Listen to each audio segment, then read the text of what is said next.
Sri Jairam Ramesh. Thank you, sir. Sir, I rise to speak on the Taxation Laws Amendment Bill 2019. And I would make my comments in three parts. There's a subtext to this bill, there's the text of this bill, and there is the context of this bill. So I'm going to first talk about the subtext of the bill.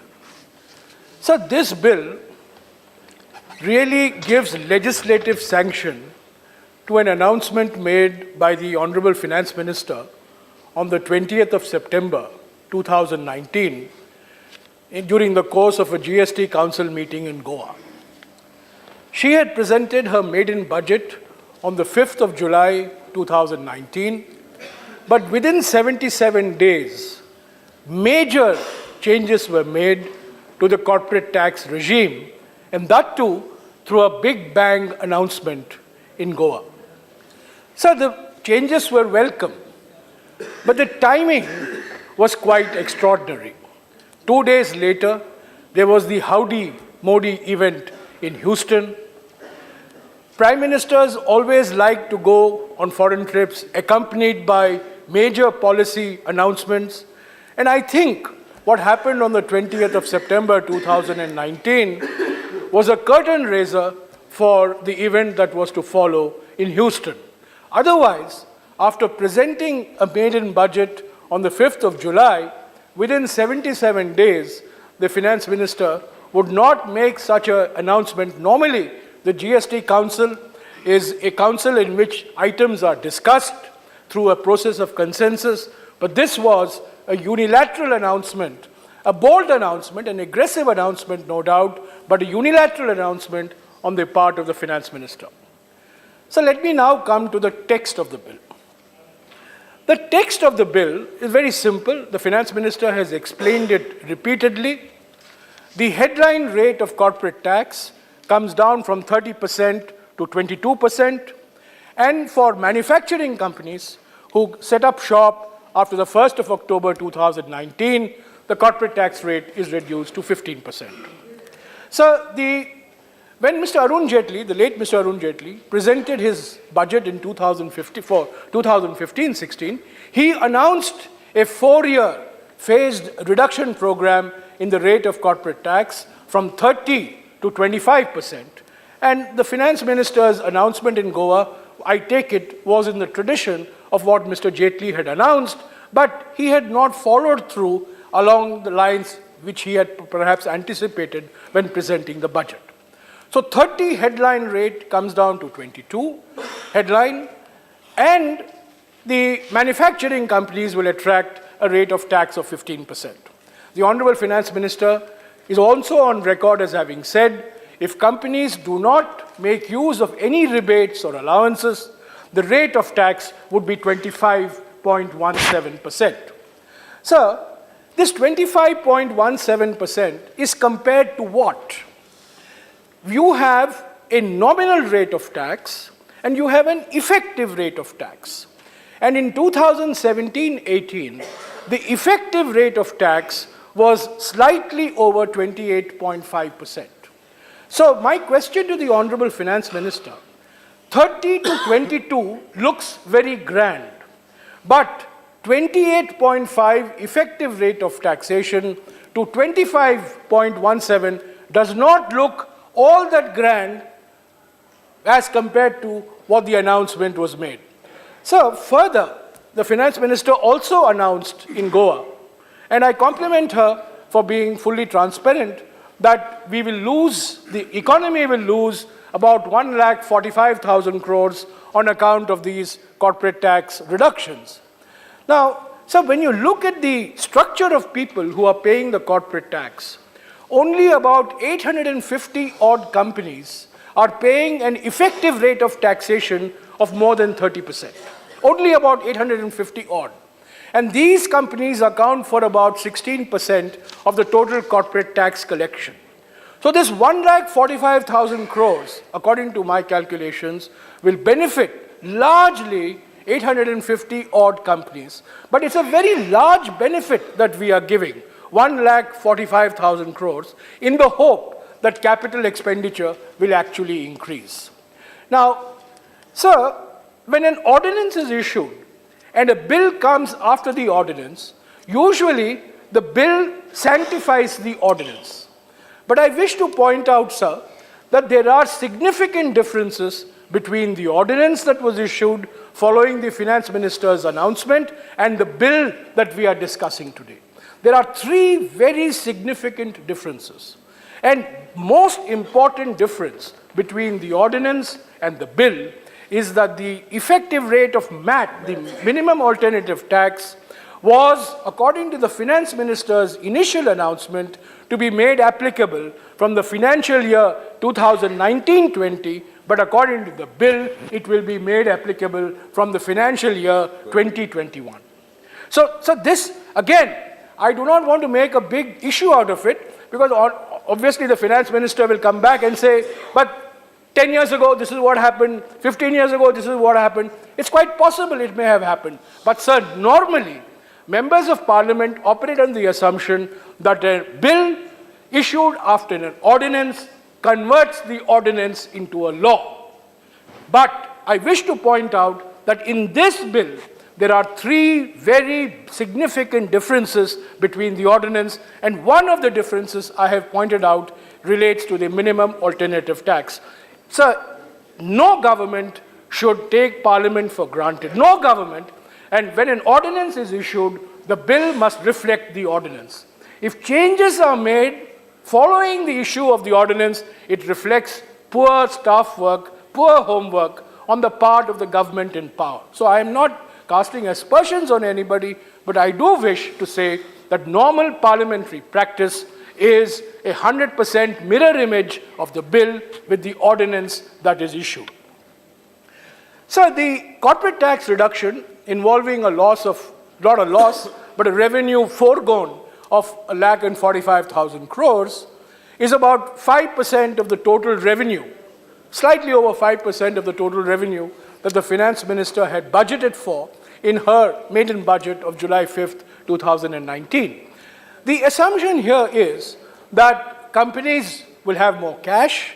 This cash will convert into increased capital expenditure, and this increased capital expenditure will fuel economic growth. Now, I come to the third part of my presentation. After the subtext and the text, I want to come to the context of this. So what is the context of the corporate tax reduction? The context of the corporate tax reduction is from January to March 2018.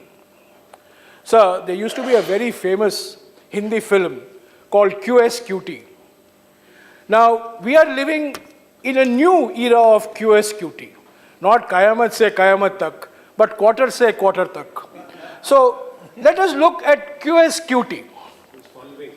8.1%, 8%, 7%, 6.6%, 5.8%, 5%, and the latest 4.5%. So I'm not a great believer in QSQT, by the way, because economies grow on long-term growth trends. But when you have 6 consecutive quarters of GDP decline, not a recession, Honorable Finance Minister, by classic economics textbook definitions, but 6 consecutive quarters of GDP decline, it is cause for worry. These are not statistical declines. These are not statistical aggregates. Look at it. To come from 8% to 4.5% requires extraordinary effort on the part of the government in power. And I wish to say that the government in power has worked very hard to achieve 6 consecutive quarters of GDP decline. Sir, we have had an extensive discussion on the state of the economy. The Honorable Finance Minister has responded equally extensively. But I do wish to make the point that the assumption governing this bill, that companies will have more cash, cash will lead to more capital expenditure, and capital expenditure will lead to more growth, is fundamentally flawed. Because what is lying at the root of the economic problem today is consumption. So India has faced economic crisis over the last 70 years. And every economic crisis can be traced to one of 5 Fs. This is the 5F theory of economic crisis: food, fuel, foreign exchange, fiscal deficit, and financial crisis. These are the 5 Fs. Sir, I'm also learning from you how to alliterate and to make a dry subject like economics a little more interesting.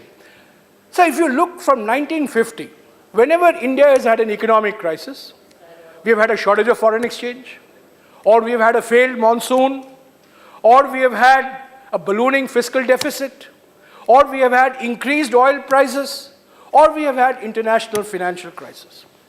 This is the first economic crisis in India when macroeconomic variables look very healthy. India is sitting on $450 billion of foreign exchange reserves. Inflation, consumer price inflation is less than 5%. Inflation is low. Economic indicators of the macroeconomy, fiscal deficit, not very, very high as compared to what it used to be many years ago. So this is a remarkable situation, and I think we need to understand this. Food is not a problem, foreign exchange is not a problem, fiscal deficit doesn't seem to be that much of a problem, financial crisis is certainly not a problem, foreign exchange is not a problem. So what is the problem? Why is the economy so healthy on the one side and showing decline quarter after quarter after quarter for 6 quarters? So I request the finance minister, economics textbooks do not teach us anything for this situation that India finds itself in. Most countries in crisis have no foreign exchange. Most countries in crisis have problems with their fiscal deficit. Most countries in crisis face ballooning inflation. We are not in that situation. But yet, our situation is one of continuous economic deceleration. And I come back to the point, sir, sentiment. Sentiment is subdued. Sentiment is negative. Sentiment is not positive. This corporate tax reduction helped markets balloon 24 hours, 48 hours, but did nothing to address long-term issues of sentiment, long-term issues of consumption, long-term issues of investment sluggishness. So I request the Honorable Finance Minister, she will get this bill passed. Corporate India has welcomed this bill. Any reduction in tax rates today, sir, is welcomed by everybody. That's the new fiscal sociology that we have. We used to have a finance minister in the 50s, the great T.T. Krishnamachari, TTK, who used to present budgets. And every time he presented a budget, a member would get up and say, TTK stands for tax, tax and kill. But that tax, tax and kill era is over. Now it is reduce tax and reduce tax. But I wish to suggest to you that this corporate tax reduction is good atmospherics, good headlines, good PR, but is not going to address the structural problems of the economy that is born out of falling consumption and declining investment. So with these words, sir, I wish to extend my support to the amendments with a request that the finance minister in future, when she comes with ordinances, does not make changes after the ordinance is issued, brings a bill in consonance with the ordinance, and as far as possible, avoid major economic policy pronouncements via the ordinance route. Thank you, sir. Thank you, Rameshji.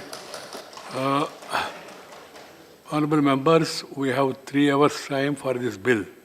So we started at the rate note. We have to conclude it by 6 o'clock, then take up special mentions also, including minister's reply. We should complete it today.